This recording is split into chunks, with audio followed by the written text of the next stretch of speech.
Ladies and gentlemen, what makes us human? Do you think it's the fact that we walk on two legs? Is it our ginormous brain? Or the fact that we all have a universal hatred for late night talk TV show hosts? Nah, I don't think it's any of those things. What I think it is, it's the fact that we're all lazy. Laziness, otherwise known as the Big Lazy, a term coined by one of our finest world-renowned physicians. Laziness is about as natural as a homeless man's desire for a nice warm box and 2 8-balls of crack. It's something that just comes to everybody. I mean, laziness affects your grandma, it affects your dog, it affects your goldfish, it affects everything. You just can't escape it, man. It's the one disease that everyone has got. Now, while there are some individuals out here that want to get rid of their big lazy, like the hustler community, that they're the type of people that wouldn't hesitate to sell their left or right nut, or maybe even both of them, if it meant them getting a little bit of cash here and there, you know? Some people might say a bag for a bag. These guys will work for money, even if it means working themselves to death. I'm here to advocate for why we shouldn't fight against our laziness, rather embrace it as a way of life. Now look, I ain't a prophet, I ain't a messiah, I'm not a fortune cookie, but what I will say is that I predict that laziness is gonna be on the rise. With every year that humanity lives on, we only find more and more ways to do less work.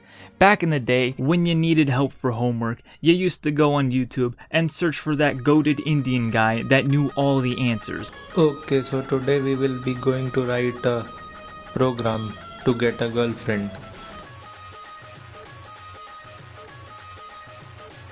Or you just got on Chegg and looked for the answers that some other Indian guy did in the past. But nowadays, with ChatGPT, you can just create your own AI Indian guy to do it for free. As such, the crisis of laziness is gonna reach a peak at some point, and we gotta make sure the population knows how to harness their laziness to its fullest potential.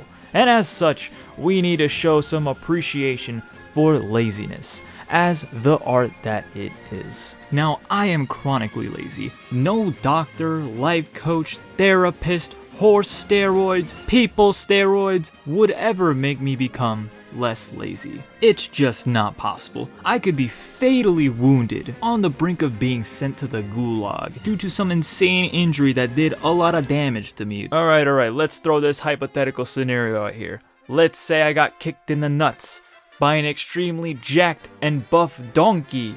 Not just any donkey, but the donkey. Now let's say I took the injury like a champ, alright? Cause I trained my nuts like those Chinese monks. I molded my gonads to be like titanium, forged with blood, sweat, tears, and a little bit of stupidity. So I handle that donkey taekwondo like a champ. But I got a disease from the donkey. I got the goddamn donkey AIDS. I wouldn't go to the hospital for this donkey AIDS. You wanna know why?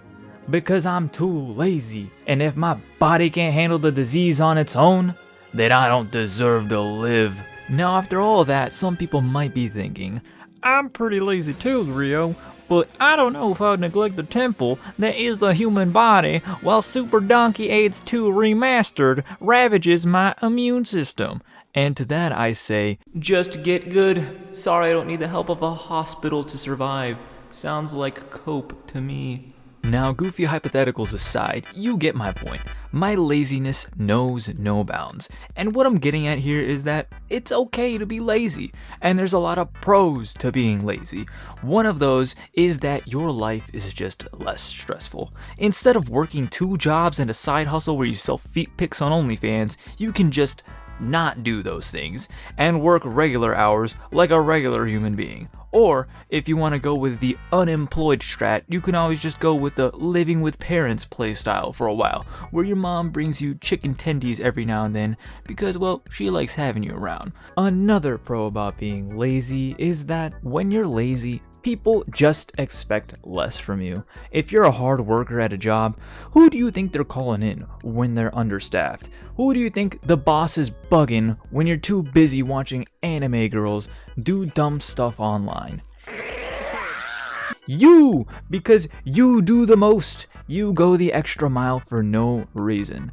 When you're lazy, they ain't ever trying to call you into work because you hardly work in the first place. And when you do, you just put in that little bit of extra effort so you can get that sweet and juicy validation from doing the same amount of work someone else already does.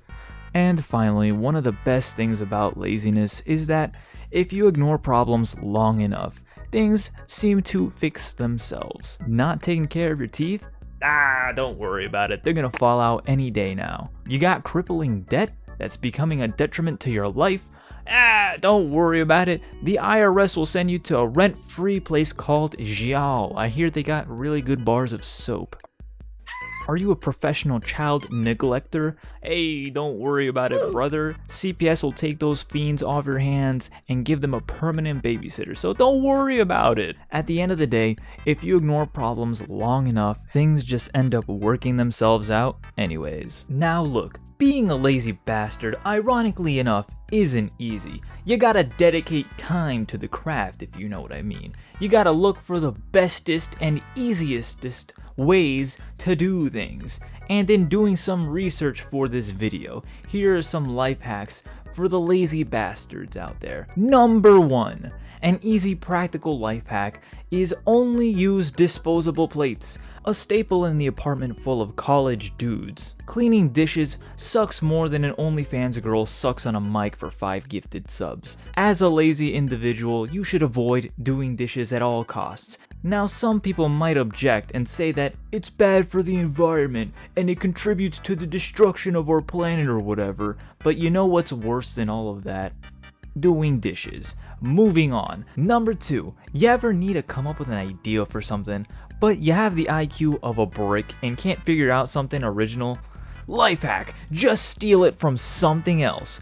Finding Nemo, finding Jesus. TikTok, YouTube Shorts, saying Logan Paul 100,000 times, saying Mr. Beast 100,000 times. The possibilities are truly limitless. Now, some people might say this is plagiarism. Nah, it's just creative inspiration. Number 3. Do you hate having to sit up to watch TV? Is your neck as strong as a piece of spaghetti? Or are you just too lazy and wouldn't want to be in any other position other than laying down? Let me introduce to you a fabulous invention, the 90-degree glasses. Gone are the days when you actually have to look up to see things. Now you can just lay down and enjoy everything from nature's most comfortable and natural state of being. Now you can game fully laying down, watch anime and self-insert while laying down, start shit on Twitter while laying fully down. No neck necessary out here. Even if you got the long neck, short neck, thick neck, or twig neck, we don't discriminate out here with the 90-degree glasses. It works for everybody. So in conclusion, if you want to achieve nothing in life, if mediocre is your middle name, then the lazy lifestyle is for you. Alright, anyways, that's the end of my insane, crazy rambles. I had a whole lot of fun making this one, and I really appreciate all of you guys for watching. And yeah, thanks.